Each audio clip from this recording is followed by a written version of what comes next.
এবার আমরা যাব রাজশাহীতে, সেখানে শেষ হয়েছে দিনের প্রথম পরীক্ষা এবং রাজশাহী শিক্ষা বোর্ডে এসএসসি ও সমমানের শিক্ষার্থীদের কি অবস্থা, কেমন পরীক্ষা হলো তা জানতে আমরা সরকারি প্রমথনাথ বালিকা উচ্চ বিদ্যালয়ে যুক্ত হব আমাদের সহকর্মী প্রতিনিধি বুলবুল হাবিবের সাথে। বুলবুল, আপনার মাধ্যমে জানতে চাই আসলে প্রথম দিনের পরীক্ষা শেষে শিক্ষার্থীদের অভিজ্ঞতা কেমন হলো, তারা কি বলছেন এবং সার্বিক পরিস্থিতি কেমন ছিল, নিশ্চয়ই আমাদেরকে জানাবেন।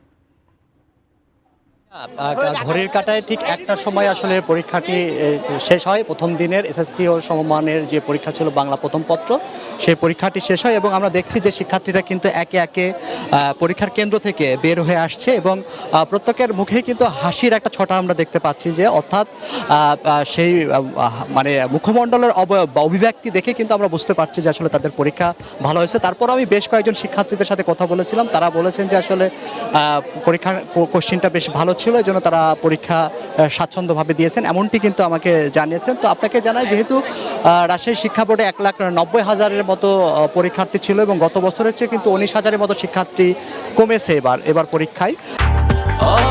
ব্রেকফাস্ট, টিফিন কিংবা স্ন্যাক টাইমে মজাদার আয়োজন মানে অল টাইম ব্রেড।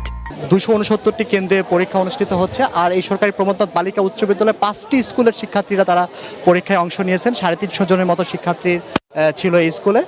যেহেতু আজকে বাংলা প্রথম পত্রের পরীক্ষা ছিল এবং প্রথম পত্রের 70 মার্কস, 7টি সৃজনশীল প্রশ্নে 70 মার্কস ছিল এবং আপনার 30টি এমসিকিউ ছিল। তো আমরা একজন শিক্ষার্থীকে পেয়েছি, রাজশাহী বিশ্ববিদ্যালয় স্কুলের শিক্ষার্থী।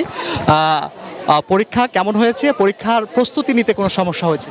আলহামদুলিল্লাহ, পরীক্ষার প্রস্তুতি ভালোই ছিল এবং কোশ্চেন মোটামুটি সহজই হয়েছে। আর যেরকম পরীক্ষার ফল আশা করেছেন ওরকমই পাবো ইনশাল্লাহ। এটাই ধন্যবাদ। তো আমরা একজন শিক্ষার্থীর সাথে কথা বলছিলাম, তিনি কিন্তু আসলে বলছিলেন যে পরীক্ষা মোটামুটি ভালো হয়েছে।